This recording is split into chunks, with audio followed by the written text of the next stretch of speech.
तो मैं इस मंच से और मुझे लगता है हम सब की तरफ से दोनों तुम्हारी हिम्मत को सलाम करना चाहती हूँ, क्योंकि 5 साल तक इस संघर्ष को जीना, जारी रखना और फिर भी नाउम्मीद न होना। आप बताइए, मतलब ये लड़की जो 5 साल से एक पर्सनल सबसे ज्यादा पर्सनल रूप से ये इनजस्टिस सह रही है, वो हमें सांत्वना दे रही है कि हमें नाउम्मीद नहीं होना है। क्या बात है, क्या हिम्मत है। तो सबसे पहले तो मैं दोनों की हिम्मत को सलाम करना चाहूंगी और आनंद सर, फिरोज सर, गुड्डी और दोनों ने जो बात कही है मैं उससे बिल्कुल सहमत हूँ कि जिस तरीके से CNRC के बाद जो गिरफ्तारियां हुई, उन्होंने जो रुख लिया है उसमें साफ पता चल रहा है कि हमारी आइडेंटिटी को एक प्रिविलेज बनाया गया है। हम में से वो लोग जो अल्पसंख्यक सरनेम नहीं रखते हैं, और मुझे लगता है कि अगर हमारी आइडेंटिटी को प्रिविलेज बनाया गया है तो हम उस प्रिविलेज की जिम्मेदारी ये निभाएंगे कि हम जो CNRC के प्रोटेस्ट का संदेश था, जो हमारे साथी जो जेल में हैं, जो उनका संघर्ष था, हम उसे भूलेंगे नहीं और ना किसी को भुलाने देंगे। यहाँ जो लोग मुझसे पहले बोल के गए हैं वो मुझसे कहीं ज़्यादा इंटेलेक्चुअल भी हैं, पढ़े लिखे भी हैं और ज्ञानी भी हैं, तो मेरी बातें बहुत बेसिक सी होने वाली हैं। बार बार उम्मीद जगाकर, बार बार दिल तोड़ने वाले को क्या कहते हैं? टॉक्सिक बॉयफ्रेंड, ठीक है ना? तो एक बार फिर हम अपनी टूटी हुई उम्मीदें और अपनी जिद लेकर एकत्रित हो गए हैं इस देश की न्यायपालिका, जुडिशरी और पूरे न्यायतंत्र से कि तुम लाख हमारी उम्मीदों को धोखा देते रहो, पर हम लॉ अबाइडिंग सिटीजन, न्यायबद्ध नागरिक होने के नाते आपसे उम्मीद नहीं छोड़ेंगे और हम ढीठ हो जाएंगे। हम जिद्दी ढीठ हो जाएंगे और यही हमारी सबसे बड़ी शक्ति होगी। आज इस मंच से एक बार फिर इस देश के माननीय न्यायपालिका, इस देश के हमारे बड़े बुजुर्ग, बेइंतहा आदर के पात्र न्यायाधीश और पूरे न्यायतंत्र को संबोधित करना चाहती हूँ। इस दौर का काला इतिहास जब लिखा जाएगा तो हम याद रखेंगे कि आप जिनको इस देश के संविधान और इस देश के नागरिकों के अधिकार और भविष्य का निष्पक्ष रखवाला बनाया गया था, आप जिनको इस देश में न्याय का निर्धारक बनाया गया था कि अगर किसी भी नागरिक के साथ किसी भी प्रकार की ज्यादती होती है तो हम आपका दरवाजा खटखटाएं। हम याद रखेंगे कि कितनी आसानी लेकिन कितनी डिग्निटी और राइचियस कंडक्ट के साथ आपने अपनी जिम्मेदारियों का सौदा किया। साथियों, आज हम यहाँ इसलिए हैं क्योंकि एक बार फिर दिल्ली हाई कोर्ट ने उमर, शर्जील, खालिद जैफी साहब, मीरान, गुलफिशा, तस्लीम भाई, शिफा रहमान साहब और अन्य साथियों की बेल को मना कर दिया है। और हमारे पूर्व चीफ जस्टिस माननीय चंद्रचूड़ जी जगह जगह इंटरव्यू दिए फिर रहे हैं, ये बताते हुए कि उमर की बेल में देर इसलिए हो रही है कि उमर के वकीलों ने 7 बार पोस्टपोनमेंट या एडजर्नमेंट मांगी थी और गलती उन्हीं की है।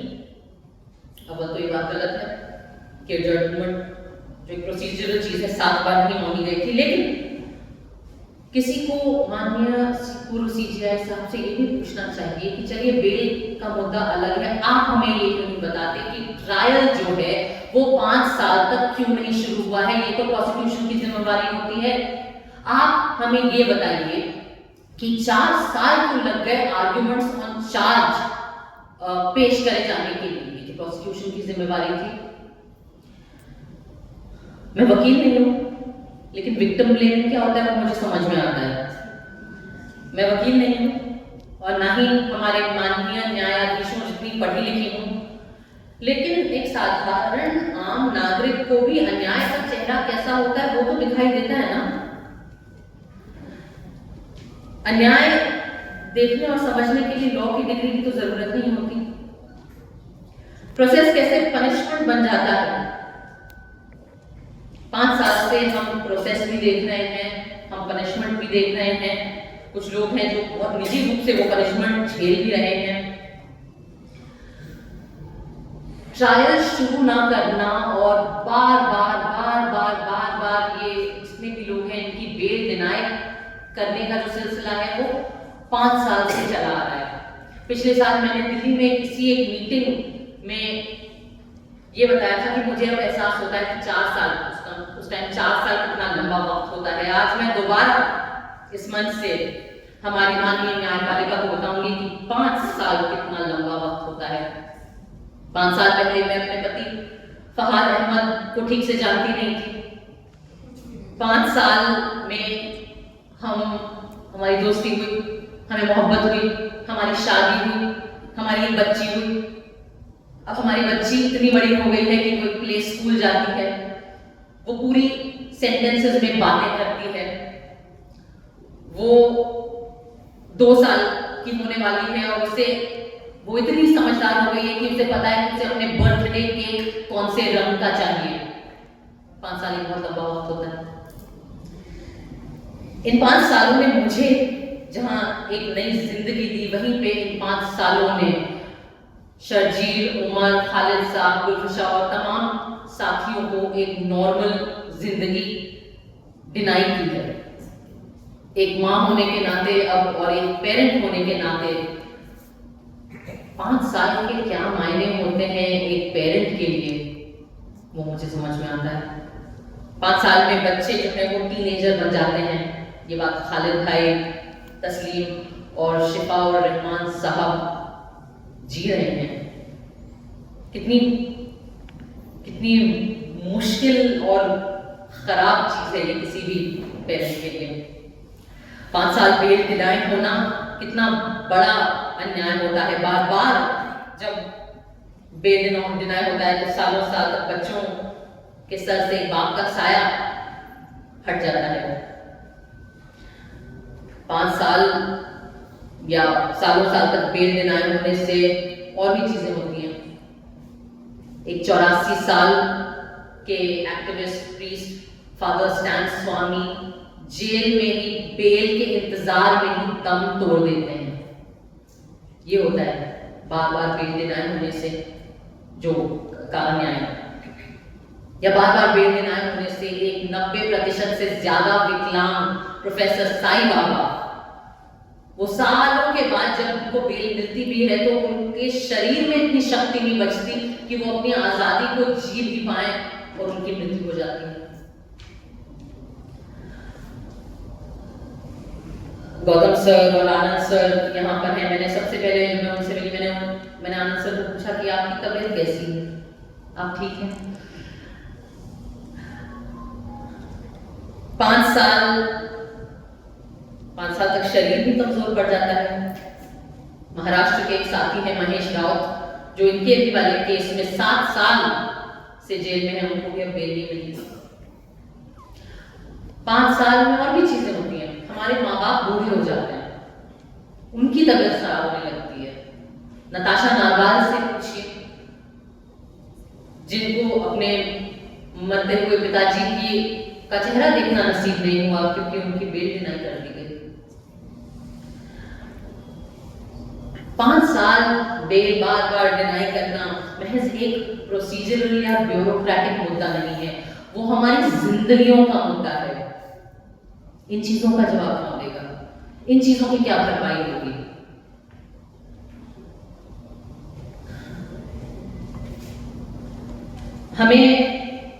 हम सबको ये पता है कि जेल को एक्सेप्शन और बेल को रूल ये supreme court, honourable supreme court ने ही कहा है पास्ट में। उन्होंने ही उनके ऑब्जर्वेशंस में बेल को right to life and liberty से लिंक किया है। शायद हमारे माननीय न्यायाधीशों को ये बातें याद नहीं है, पर हमें तो याद है।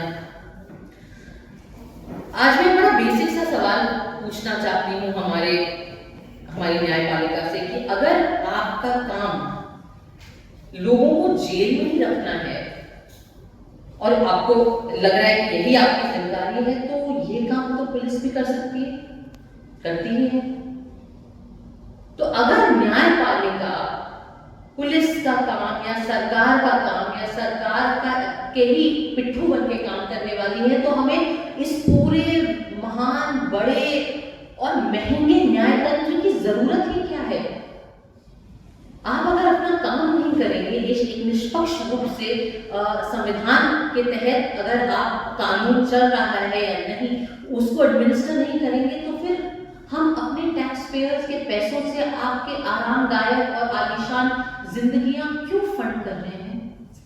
आई एम सॉरी अगर ये बहुत ही कड़वा और कठोर और कठिन सवाल है। मैं कल स्पीच पे आने से पहले मेरे फादर ने मुझे कहा कि देखो, एक बात याद रखना कि जो कोर्ट्स हैं, ऑनरेबल कोर्ट्स हैं, उनसे डिमांड नहीं की जाती, उनसे अपील की जाती है, याचिका की जाती है।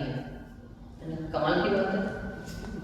हम तो भगवान से डिमांड कर सकते हैं, हम तो भगवान से शिकायत कर पाते हैं, लेकिन हम ऑनरेबल कोर्ट से इस डर से डिमांड, अपने अधिकारों की डिमांड नहीं कर सकते। उसकी भी हमको भीख मांगनी पड़ती है कि कहीं कंटेम्प्ट ऑफ कोर्ट ना हो जाए। आपकी हरकतें कंटेम्प्ट के लायक हैं, लेकिन चूंकि हम कानूनबद्ध और न्यायबद्ध नागरिक हैं, हम ऐसा नहीं करेंगे। हम आपसे अपील करेंगे, छोटी सी अपील, महज अपना काम करिए।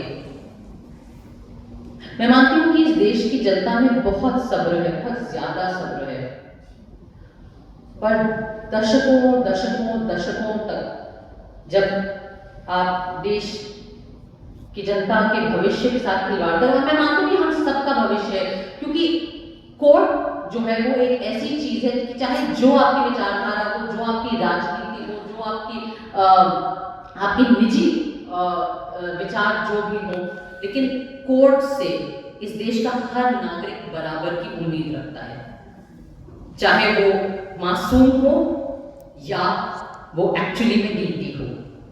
ये कद है इस देश की न्यायपालिका का, ये कद है हमारे कोर्ट्स का। हम आपकी तरफ उस विश्वास के साथ और उस उम्मीद के साथ देखते हैं जो शायद लोग अपने भगवानों से ही उस उम्मीद के साथ देखते हैं। जब और कुछ रास्ता नहीं बचता, तब आदमी को लगता है कि हाँ, कोर्ट का रास्ता तो है। हमारा पूरा भविष्य, हमारी जिंदगियों के साथ खिलवाड़ होता है जब न्यायपालिका अपना काम एक जिम्मेदार और सच्चे रूप से नहीं करती है।